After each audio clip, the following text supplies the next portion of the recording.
कभी सोचा है कि कुछ लोग इतने सफल कैसे हो जाते हैं, जबकि कई लोग वही पुरानी आदतों में फंसे रह जाते हैं?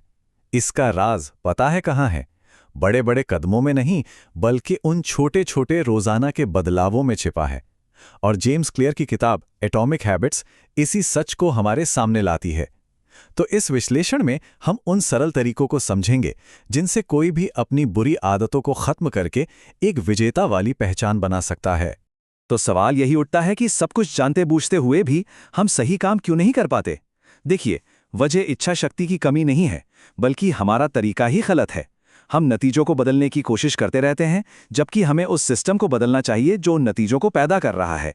तो अगले कुछ मिनटों में हम इन मुख्य विचारों पर गौर करने वाले हैं। हम देखेंगे कि सिर्फ लक्ष्यों पर ध्यान देना काफी क्यों नहीं है, फिर समझेंगे 1% के छोटे सुधारों की कंपाउंडिंग पावर को। इसके बाद आदतें बनाने के 4 नियमों के फ्रेमवर्क में उतरेंगे, पहचान की भूमिका को जानेंगे और हाँ, आखिर में सफलता के लिए अपने माहौल को डिजाइन करना भी सीखेंगे। चलिए शुरुआत करते हैं उस सबसे बड़ी गलती से जो हम सब करते हैं। हमें हमेशा से लक्ष्य बनाने के लिए कहा गया है, लेकिन लेखक कहते हैं कि असल समस्या तो लक्ष्यों के साथ ही है। जरा इस स्लाइड पर ध्यान दीजिए। जीतने वाले और हारने वाले दोनों का लक्ष्य तो एक ही होता है, चैंपियनशिप जीतना। तो फिर फर्क लक्ष्य में नहीं, उनके सिस्टम में होता है। लक्ष्य आपको एक दिशा जरूर दिखाते हैं, लेकिन सिस्टम आपको उस मंजिल तक असल में पहुंचाते हैं। सोचिए, अगर खुशी सिर्फ लक्ष्य तक पहुंचने में है तो पूरा का पूरा सफर निराशा में बीतता है। लेकिन जब ध्यान प्रक्रिया पर होता है तो हर दिन संतुष्टि मिलती है। अब बात करते हैं उस कॉन्सेप्ट की जो इस पूरी किताब की नींव है। हम अक्सर सोचते हैं कि भाई बड़ी सफलता के लिए कोई बहुत बड़ा कदम उठाना पड़ेगा, लेकिन असली जादू तो छोटे छोटे सुधारों में ही छिपा है। तो मूल मंत्र क्या है? हर दिन सिर्फ 1% बेहतर बनना, बस इतना ही। ये इतना छोटा बदलाव है कि शायद हमें नजर भी ना आए, लेकिन यहीं से कंपाउंडिंग का वो जादू शुरू होता है जो आखिर में एक बहुत बड़ा धमाका करता है। और ये आंकड़ा देखिए, ये उस जादू को बिल्कुल साफ दिखाता है। अगर कोई हर दिन सिर्फ 1% बेहतर बनता है तो साल के अंत तक वो 37 गुना ज्यादा बेहतर बन जाता है। ये है छोटे लगातार प्रयासों की असली पावर। शुरू में तो नतीजे बहुत धीमे लगते हैं, पर समय के साथ ये सच में हैरान कर देते हैं। तो अब जब हम छोटे सुधारों के क्यों को समझ गए हैं, तो चलिए अब कैसे पर आते हैं। जेम्स क्लियर हमें आदतें बदलने का एक अचूक फॉर्मूला देते हैं जो इन 4 आसान नियमों पर आधारित है। ये 4 नियम हैं: उसे स्पष्ट बनाओ, आकर्षक बनाओ, आसान बनाओ और संतोषजनक बनाओ। हर नियम आदत के एक चरण से जुड़ा है: इशारा, इच्छा, प्रतिक्रिया और इनाम। चलिए एक एक करके इन्हें समझते हैं। पहला नियम है इशारे को साफ साफ दिखाना।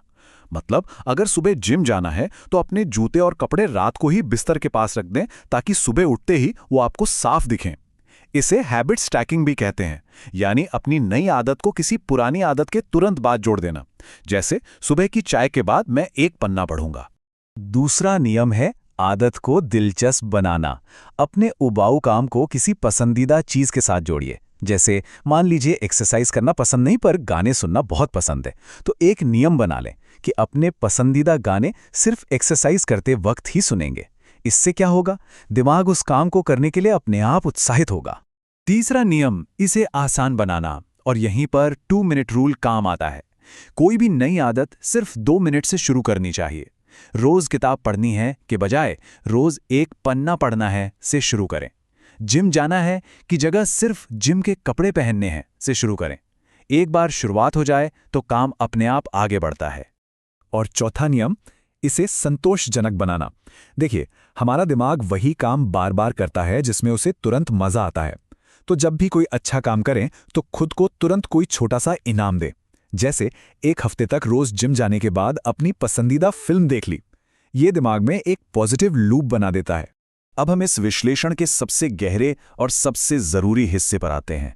असली बदलाव आदतों का नहीं, पहचान का होता है। ये सिर्फ नतीजों या प्रक्रिया के बारे में नहीं है, ये इस बारे में है कि आप खुद को क्या मानते हैं। व्यवहार परिवर्तन को एक प्यास की तरह सोचिए। सबसे बाहरी परत है परिणाम, यानी वजन कम करना।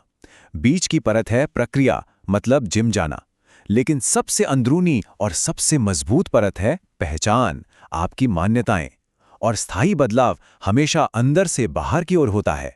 यह एक लाइन पूरी बात को समझा देती है। लक्ष्य मैराथन पूरा करना नहीं, बल्कि एक धावक बनना है। जब आप खुद को एक धावक की तरह देखने लगते हैं तो आप उन कामों को खुद ब खुद करने लगते हैं जो एक धावक करता है। पहचान ही है जो व्यवहार को जन्म देती है। तो सवाल है कि ये पहचान बदलती कैसे है? छोटी छोटी जीतों से। आपका हर एक काम उस इंसान के लिए एक वोट की तरह है जो आप बनना चाहते हैं। जब आप वर्कआउट करते हैं तो आप एक एथलीट होने के लिए वोट करते हैं। जब आप लिखते हैं तो आप एक लेखक होने के लिए वोट करते हैं। आदतें और कुछ नहीं, बस खुद को अपनी नई पहचान साबित करने का एक जरिया है। और आखिर में एक बहुत ही प्रैक्टिकल रणनीति की बात करते हैं, अपने माहौल को डिजाइन करना। कई बार हमारा व्यवहार हमारी इच्छा शक्ति का नहीं, बल्कि हमारे आसपास के माहौल का नतीजा होता है। जेम्स क्लियर हमें अपने माहौल पर काबू पाने के लिए कहते हैं, सिर्फ माहौल पर प्रतिक्रिया देने के बजाय हमें उसे जानबूझकर ऐसा बनाना चाहिए जो हमारी अच्छी आदतों में मदद करे। यकीन मानिए, ये सिर्फ इच्छा शक्ति के भरोसे रहने से कहीं ज्यादा असरदार है। इसे असलियत में कैसे करें? बहुत आसान है। अगर ज्यादा फल खाना चाहते हैं तो उन्हें फ्रिज में छिपाने की बजाय सामने टेबल पर रखें। अगर कम टीवी देखना है तो रिमोट को किसी दूसरे कमरे में रख दें। मतलब अच्छी आदतों के रास्ते को आसान बनाना है और बुरी आदतों के रास्ते को मुश्किल। तो इस सब का निचोड़ क्या है? सीधी सी बात है, सफलता रातों रात नहीं मिलती। ये उन छोटे छोटे समझदारी भरे फैसलों का नतीजा है जो रोजाना लिए जाते हैं और समय के साथ जुड़ते जाते हैं। बात सिर्फ लक्ष्य तय करने की नहीं है, बल्कि उस सिस्टम को बनाने की है जो हमें रोज थोड़ा सा बेहतर बनाए। अब एक सवाल के साथ इस चर्चा को खत्म करते हैं। आज से ही 2 मिनट रूल का इस्तेमाल करके अपनी नई पहचान के लिए वो कौन सा एक छोटा वोट डाला जा सकता है? याद रखिए, एक एटम जितनी छोटी आदत भी अगर रोज दोहराई जाए तो वो एक बहुत बड़ा बदलाव ला सकती है।